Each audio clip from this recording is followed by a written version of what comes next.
On the morning of April 22, 2015, a 58-year-old former oil field mechanic named Roy Castellon drove his dented 1998 Chevy pickup across a stretch of cracked, sun-baked ground in Loving County, Texas, and handed a check for $5,000 to a woman who barely waited for the ink to dry before folding it into her purse. The woman was Marlene Ackers. Her late husband's family had held the 80 acres since 1962, and in over 5 decades the land had never once returned what it cost to keep. The soil was a thin, gypsum-laced clay sitting over a shelf of caprock so shallow that no plow had ever cut a clean furrow through it. Cotton failed there twice. Sorghum barely came up knee-high before wilting. By 2013, Marlene had stopped even leasing it out for grazing because the mesquite and prickly pear had taken over faster than any cattle could keep down.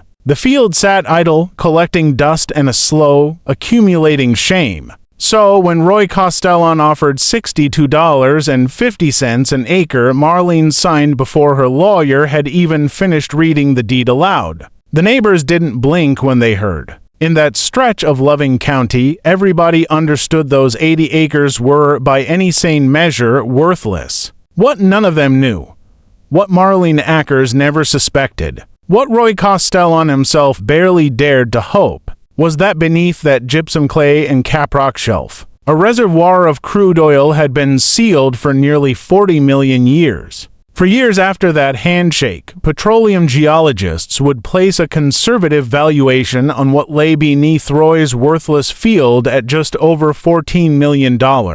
What he noticed, how he found it, and what he chose to do with it, that's the story worth telling. If you're drawn to stories about ordinary people whose patience and quiet attention changed everything, subscribe. Every week we uncover stories with lessons that reach far beyond the field. Drop a comment and let us know where you're watching from. These stories travel further than we ever expect. Roy Castellon hadn't come to Loving County chasing anything specific. He'd come looking for somewhere quiet to land after 26 years working rigs and gathering lines across the Permian Basin had worn down his knees and his marriage in roughly equal measure. He'd started as a roughneck at 20, worked his way into equipment maintenance by 30, and spent his last decade in the oil field servicing wellhead compressors for a mid-sized operator out of Pecos when the 2014 price collapse hit. The company cut 60% of its maintenance contractors inside of 4 months. Roy was one of them. He wasn't bitter about it, not really. 26 years in the patch had taught him that oil doesn't owe anybody an explanation for what it does. What the layoff gave him, alongside a modest severance and a battered pickup, was time, and a habit he'd built over decades without quite naming it, the habit of reading ground the way other men read faces, trusting what the rock and soil actually showed him over what any land listing ever claimed. He first walked onto the Ackers property in February 2015, helping a friend from his old crew check a right-of-way easement that cut along the property's south fence. The morning was cold and colorless, frost still silvering the caliche in the shadows, and Roy had no particular reason to linger past the 20 minutes the job required. But near the northwest corner of the field, close to a dry wash that only ran during flash floods, he stopped walking.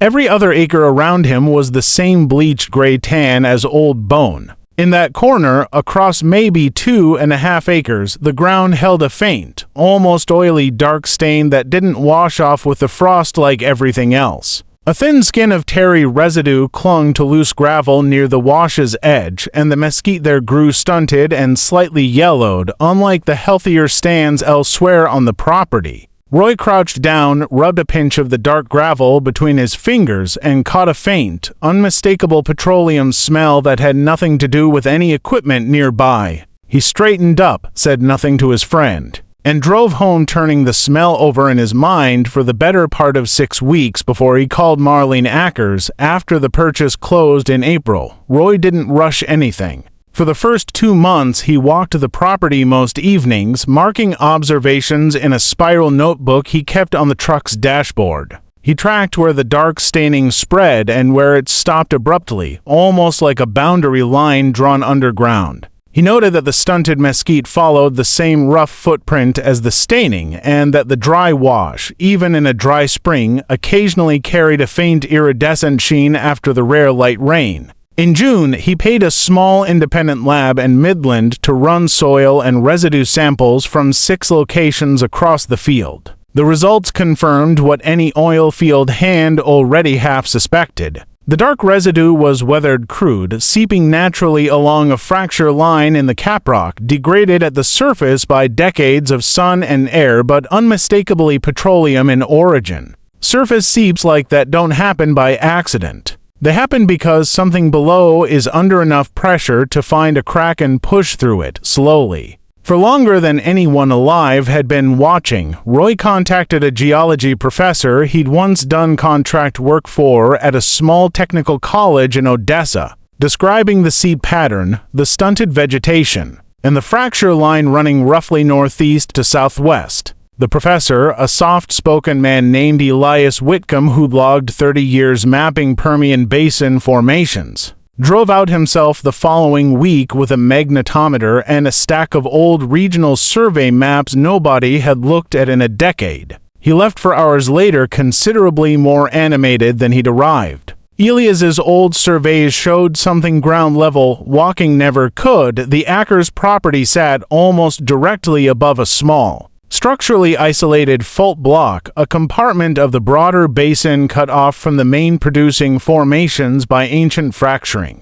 The kind of pocket too small and too awkwardly placed for the big operators to have ever bothered mapping seriously back when the surrounding fields were first drilled in the 1950s. A sealed trap like that, capped by the same caprock that had ruined every crop Marlene Acres ever tried to grow, could hold crude under pressure for tens of millions of years without anyone ever knowing, right up until a crack finally let a trickle of it reach daylight. Elias referred Roy to an independent petroleum geologist out of Midland named Priscilla Nakamura, who arrived in September with a small crew and portable seismic equipment. Over 4 days, they shot and mapped the subsurface structure of the full 80 acres. What the seismic data revealed was a compact, self-contained reservoir, separated from the depleted formations drilled decades earlier by exactly the kind of fault block Elias had suspected.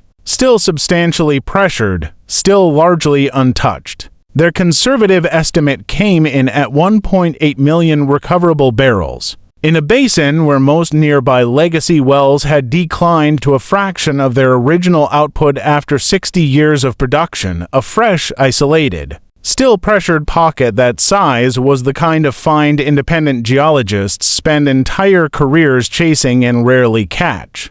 Word reached Marlene Acres by November. She drove out to Roy's rented house on the edge of Mentone one gray afternoon and sat at his kitchen table without saying much for a long while. She wasn't furious, not exactly. She was something quieter and more complicated, a woman confronting the fact that she'd let go of something before she'd ever really understood what she was holding. She never threatened a lawsuit. The deed had been clean, and everyone involved knew it. What followed was predictable enough. A landman from a mid-sized independent operator in Midland called within 10 days. 2 royalty investment firms sent representatives inside of a month. A neighboring rancher whose land bordered the fault block on its northern edge submitted an inquiry about a possible unitization agreement. Roy met with all of them. He listened carefully. He signed nothing right away. What Roy Castellon chose to do next surprised most people who thought they already knew how a story like this was supposed to end. He spent the winter of 2015 into 2016, working with Priscilla Nakamura and an environmental consultant to fully document the reservoirs, boundaries and pressure profile before drilling a single well. He negotiated a modest, capped surface footprint with the eventual operator to protect the dry wash and the fragile grazing land around it. He structured his lease with a production sharing agreement rather than a lump sum buyout, tying his long-term income to the field's actual, sustained output instead of a single upfront payment that would have left the operator every incentive to drill hard and walk away early. Then he approached the two neighboring landowners whose acreage sat partly over the same fault block and proposed a simple pooling agreement, so that all three families would share proportionally in whatever came out of the ground beneath any of their combined land. Rather than racing each other to drill first and fight over boundary lines later, the first well came online in the spring of 2017. By 2019, 3 wells across the pooled acreage were producing steadily, well within the pressure limits Priscilla's team had modeled to keep the reservoir healthy for decades rather than draining it hard in 5 years. Roy Castellon didn't move into a mansion. He stayed in the same modest rented house outside Mentone for another 2 years before finally buying a small place of his own, nothing extravagant, just paid for outright. What he gained wasn't the kind of thing that fits neatly into a bank statement. It was a stake in a piece of ground he'd once crouched over on a cold February morning for no better reason than a smell that didn't belong there, and a working arrangement with 2 neighboring families that outlasted the boom and bust cycle that had cost him his old job in the first place. There's a particular kind of knowledge that only comes from paying attention long after everyone else has stopped. In stunted mesquite that shouldn't be stunted. In a smell that has no business rising off cold February gravel. In the discipline of noticing what doesn't fit and refusing to keep walking past it.